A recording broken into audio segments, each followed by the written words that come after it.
Saudação. Eu quero falar sobre essa relação entre dívida, capitalismo, Estados Unidos e Ocidente, que vai levar ambos, Estados Unidos, Ocidente e capitalismo, para a ruína. Quero começar com as palavras do professor Michael Woodson, que eu sempre repito: uma dívida que não pode ser paga, não será paga. Guarda essas palavras. À medida que economias avançadas parecem estar tropeçando inadvertidamente na estagflação, o que é estagflação? É quando uma economia está em recessão e, ao mesmo tempo, em inflação. E, possivelmente pior, táticas da mídia diversionista estão sendo implantadas rapidamente para distrair as populações. As vozes que alertam sobre o aumento de uma crescente dívida global e de uma crise derivada disso aumentam. E é provável que isso leve também os países pobres a um colapso trágico. A dívida global, para vocês terem uma ideia, é agora estimada como sendo superior a 300 trilhões de dólares. Não tem como pagar isso. Enquanto a dívida dos países pobres está a aumentar em termos percentuais, a gente tem a impressão de que os pobres são sempre os culpados, mas a realidade é bem diferente. É tudo uma questão de definição. Você define de acordo com a sua compreensão, objetivos e motivos. Podemos tornar esses números muito mais alarmantes adicionando, teoricamente, os passivos dos mercados de derivativos e futuros, que podem ser considerados dívidas hipotéticas, caso venham a vencer. Então, as dívidas globais estariam na casa dos zilhões, não dos 300 trilhões. Os economistas adoram criar definições, por mais práticas ou impraticáveis que sejam, ou por mais estreitas e rígidas que se tornam, e acabam fazendo com que o rabo abane o cachorro. Olhando mais de perto, verifica-se, porém, que essa dívida de 300 trilhões de dólares inclui a dívida interna e externa de todos os países do mundo. Em outras palavras, provavelmente inclui a dívida da tia das dor para com o seu merceeiro local. Embora isso seja importante e ajude a entender até que ponto o mundo caiu no buraco que cavou, provavelmente é de maior prioridade lidar com a dívida externa dos países. Dívidas a terceiros fora de suas fronteiras. Essas são as que irão impactar imediatamente as taxas de câmbio dos países e, portanto, a capacidade deles de importar, principalmente alimentos e energia, e financiar o desenvolvimento. Eles são mais rápidos para desencadear a inflação e perturbar economias e sociedades. Assim, quando olhamos para dívidas externas globais, ficamos surpresos com a sua distribuição. Preste atenção no que o tio Leder vai dizer. Lembre-se que os números reais são aproximações, pois cobrem anos diferentes e diferem ligeiramente de um compilador para outro. No entanto, todos apontam na mesma direção. O que chama atenção aqui é que aproximadamente 80% da dívida externa global é devida pelos países avançados, Estados Unidos e seus aliados próximos, principalmente a Europa, enquanto apenas 0,88%, 866 bilhões, é devido pela África, que compreende 54 países. E mesmo assim, mais da metade da dívida africana é devida apenas por 3 países. Quanto à Ásia, deve 3,62% da dívida total, 3,5 trilhões, distribuídos entre 42 países, sendo que os 4 principais países devem a metade. Da mesma forma, 29 países latino-americanos devem apenas 2,25% da dívida total global, que dá 2,2 trilhões, com os 3 primeiros responsáveis por mais da metade. Ora, o que a gente vê isso? A maioria dos dados financeiros, incluindo o Banco Mundial e o FMI, começam com a exibição da dívida como percentual do PIB, em proporção, e relega os números reais da dívida nominal a links que são mais difíceis de encontrar e de acessar. Preste atenção. Essa abordagem pode ser útil para aliviar o tamanho e a gravidade do problema da dívida de uma economia individual, mas não é a única ferramenta. A capacidade de um país pagar suas dívidas ao longo de um período de tempo também pode ser afetada pela inflação, que pode falsamente pintar um quadro róseo da dívida em relação ao PIB e vice-versa, pelo menos no curto prazo.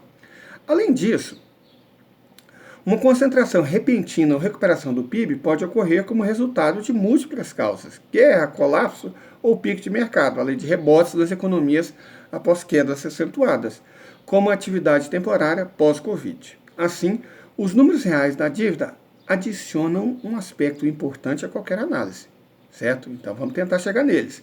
Não surpreendentemente, As porcentagens, rácios da dívida global em relação ao PIB tendem a coincidir com as conclusões das tabelas de números reais. Vamos lá.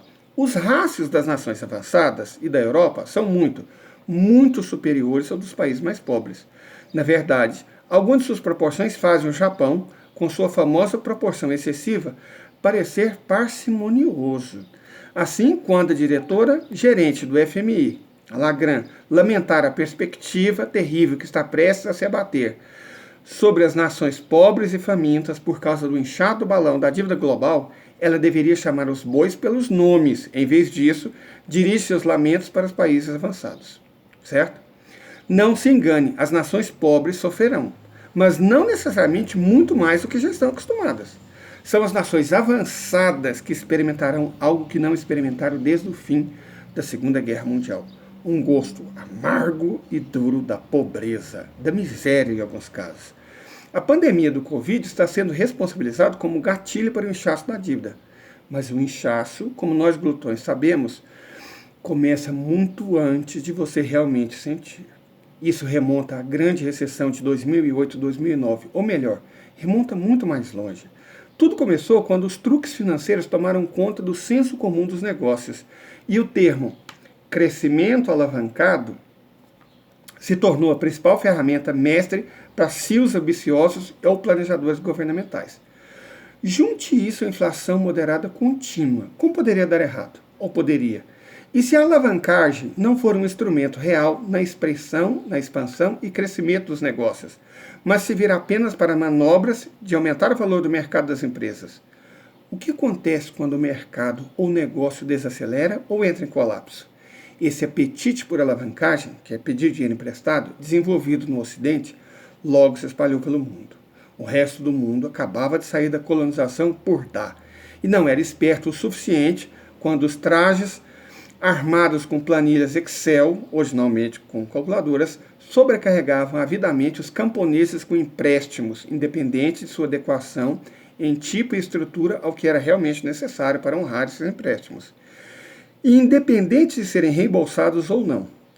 Tudo o que importava era fechar o negócio, receber taxas e comissões e sair com a nova pena no boné. O problema do reembolso e cobrança não era deles, nem o dever de supervisionar de perto a utilização adequada dos empréstimos, conforme pretendido nos pedidos originais. Ou seja, eles não estavam preocupados, gente, com o pagamento desse empréstimo. Eles estavam preocupados em que pessoas tomassem empréstimos e a dívida subisse. Essa é a lógica atual do capitalismo. Eu expliquei no vídeo anterior. Existe o capitalismo produtivo, de base industrial, e o capitalismo financeiro. A dívida serve ao capitalismo financeiro. Ela prejudica o capitalismo industrial, que é o que produz, que é o que faz a economia real girar. Por que ela prejudica? Porque o dinheiro que as pessoas, as empresas, as corporações, os governos pagam em dívida não é um dinheiro que vai ser utilizado na produção. Pelo contrário, ele é roubado da produção. Certo? Continuando o nosso raciocínio, depois de um tempo de muito sofrimento, os tomadores não sofisticados ficaram um pouco mais sábios e um pouco mais cuidadosos. O mesmo fizeram os credores, que estavam em grandes organizações governamentais ou internacionais. Mas não demorou muito para que os bancos e fundos privados, sempre eles, de investimento, percebessem que havia um delicioso trem de molho esperando por eles nos países mais pobres, e com murmúrios de estorninhos, eles os invadiram. Consequentemente, não é de surpreender que aproximadamente 60% da dívida global de hoje não é dívida pública, mas privada. Os trajes provavelmente fizeram uma matança em taxas e comissões.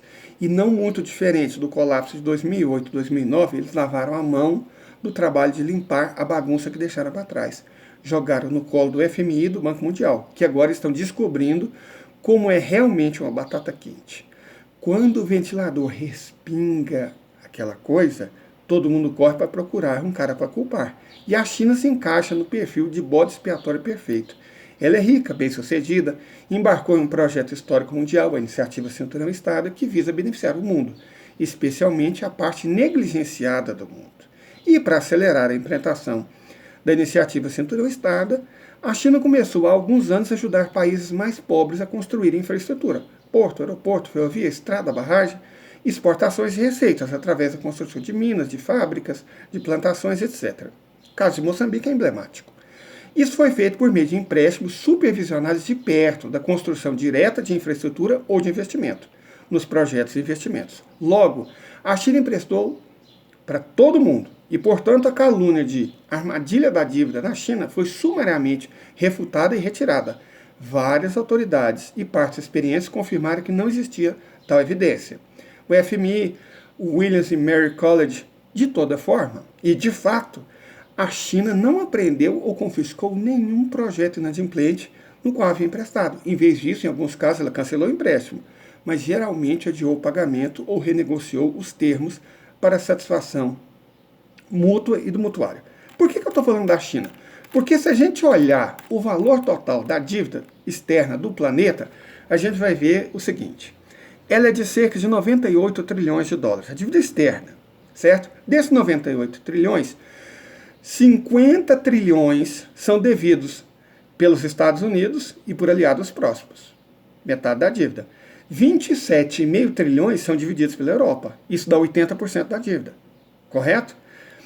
A Rússia e a Bielorrússia respondem por 0,5% da dívida, a Ásia por pouco mais de 3,5%, a América Latina por pouco mais de 2%, a África por menos de 1%.